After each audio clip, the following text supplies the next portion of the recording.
Hey you. First off, I want to thank you for visiting my channel. I'm the Queen of Sheba and this is Bible Q&A. Make sure you hit the subscribe button to see our latest videos. Okay? Um, in this edition of Bible Q&A, the question is, what does the Bible say about talking and taking advice from others? As always, I mentioned that we like to come from the Apocrypha. It's a part of the Bible that was removed in the 1800s. It has a lot of great instruction in it. So let's get to it. All right. Again, the question is, what does the Bible say about talking and taking advice from others?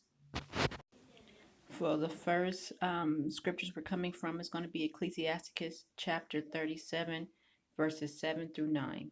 It says, every counselor extolleth counsel, but there is some that counseleth for himself. Verse 8 says, beware of a counselor, and know before what need he have, for he will counsel for himself, lest he cast a lot upon thee. Verse 9, and say unto thee, thy way is good, and afterward he stand on the other side to see what shall befall of thee. Okay? So, in other words, it's saying that people love getting advice, or people that give advice are praised or loved for doing so, but some give counseling or advice for his or her own benefit. So know what's going on with the person you're getting advice from. Know what their needs are so you don't have to worry about getting biased advice. They will give advice that will benefit them.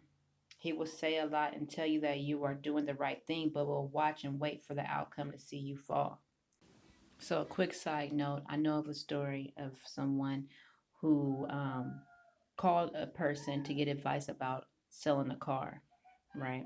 And so the other person didn't have a car that they were getting advice from. So the one person's calling this one dude and asking him for advice for a car, but the person that they're calling does not have a car. Okay, he needs a car. So he's giving advice to the guy about the car, about what he should do, how much he should sell the car for, or whatever, saying the car is has these issues that it does not have, so he could sell the car and he could buy the car from the guy at a very low price and fix the part for dirt cheap. You see what I'm saying? So you have to know who you're getting advice from, what their needs are, because they're going to be giving you advice based on how they can benefit from him. He was giving him advice based on how he could benefit from getting this car from him. Okay, telling him that oh, this is what you should do with the car, and then trying to downplay the situation. So at the end of the day, when the situation didn't work out, he could get the car for low. Okay, very wicked, but that's just how it is. There's people out here, they do wicked things. They smile in your face and laugh behind your back. Okay, so the next one is Ecclesiastes chapter 37, verse 10 through 12. Okay, the first one says, verse 10 says, consult not with one that suspecteth thee, and hide thy counsel from such as envy thee. Verse 11, neither consult with a woman touching her of whom she is jealous, neither with a coward in matters of war, nor with a merchant concerning exchange, nor with a buyer of selling, nor with an envious man of thankfulness, nor with an unmerciful man touching kindness, nor with the slothful for any work, nor with a hireling for a year of finishing work, nor with an idle servant of much business. Hearken not unto these in any matter of counsel. Okay.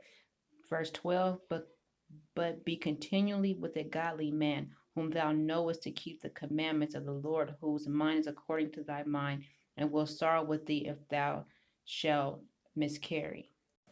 So, in other words, if you think someone is suspect or maybe, or if you think someone is suspect or maybe jealous of you, someone that doesn't mean you well, don't give them advice and don't ask them for any advice. Okay? Don't ask a woman advice about another woman she is jealous of. You know she's jealous of her. You wouldn't ask her because she's not gonna. It's gonna be biased, right? Don't ask anyone advice about a battle if you know they're scary.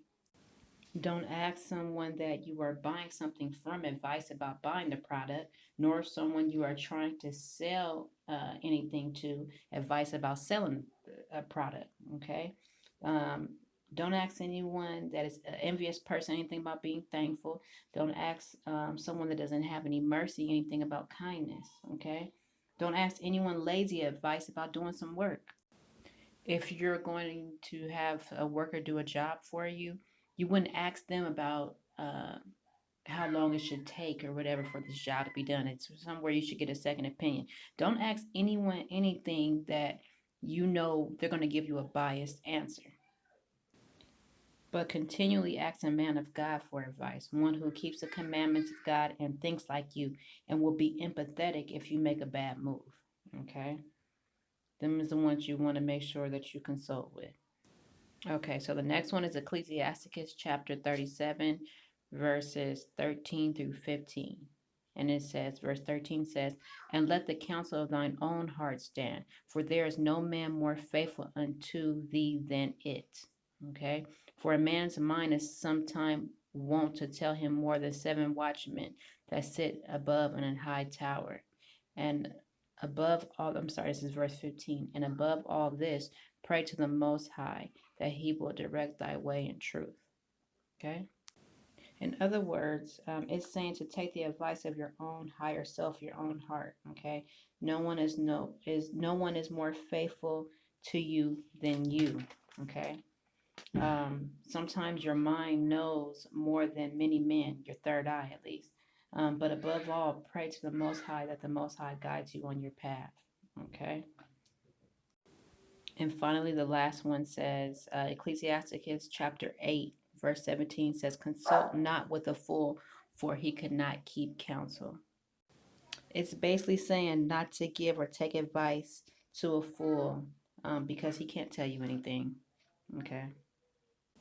So again, I am the Queen of Sheba. I thank you for visiting my channel. Please like, share, subscribe. Until the next time, have a good one.